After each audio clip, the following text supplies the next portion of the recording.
BC వర్గాల ప్రజలందరూ గమనిస్తున్నారు.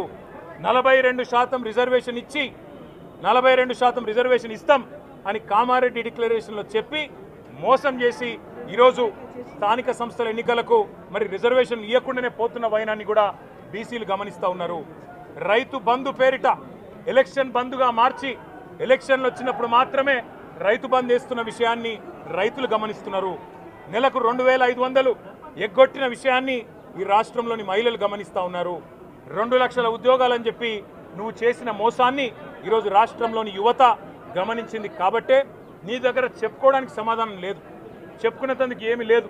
కాబట్టి ఏం చేయాలి? నువ్వు ఏదో ఒక డైవర్షన్ మీద ఏదో ఒక రకంగా ఒక కమిషన్ అని, ఎంక్వైరీ అని, ఏదో జరిగిందని, ఇదిగో పులి అంటే అదిగో తోక అని, నువ్వేమో దున్నపోతు తినిందనగానే నీకు తయారుగా నీ జోడీదారు బీజేపీ రెడీగా ఉన్నాడు.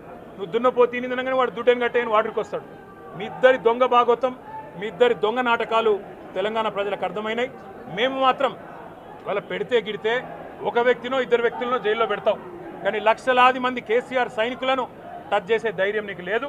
తెలంగాణ ప్రజలకు రక్షణ కవచంలాగా ఆనాడు ఉన్నది టీఆర్ఎస్ఏ, ఈరోజు ఉండేది బీఆర్ఎస్ఏ, రేపటికి కూడా స్వీయ రాజకీయ అస్తిత్వమే శ్రీరామ రక్ష అనే విధంగా ముందుకు పోతాం.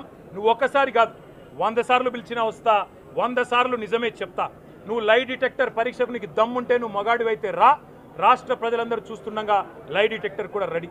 నువ్వు ఒక కేసు కాదు ఇంకో 1000 కేసులు పెట్టినా మేము ప్రశ్నించడం బంద్ చేయం, కొట్లాడడం బంద్ చేయం, తెలంగాణ ప్రజల తరపున నిలదీయడం బంద్ చేయం.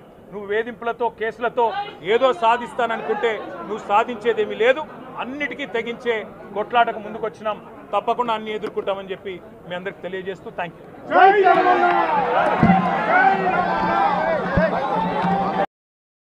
సార్లు విచారణకు పిలిచినా వస్తామని చెప్పినా ఇది 3వసారి పిలవడం.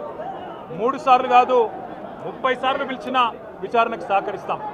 మా మీద కేసులు బనాయించి మమ్మల్ని ఇబ్బంది పెట్టి కమిషన్లు వేసి మమ్మల్ని ఏదో ఇబ్బంది పెట్టినంత మాత్రాన, వేధించినంత మాత్రాన ప్రజల తరపున ప్రశ్నించడం బంద్ చేస్తామనుకుంటే అది కాంగ్రెస్ ప్రభుత్వం యొక్క అవివేకం, అజ్ఞానం అవుతుంది తప్ప ఇంకోటి కానే కాదు.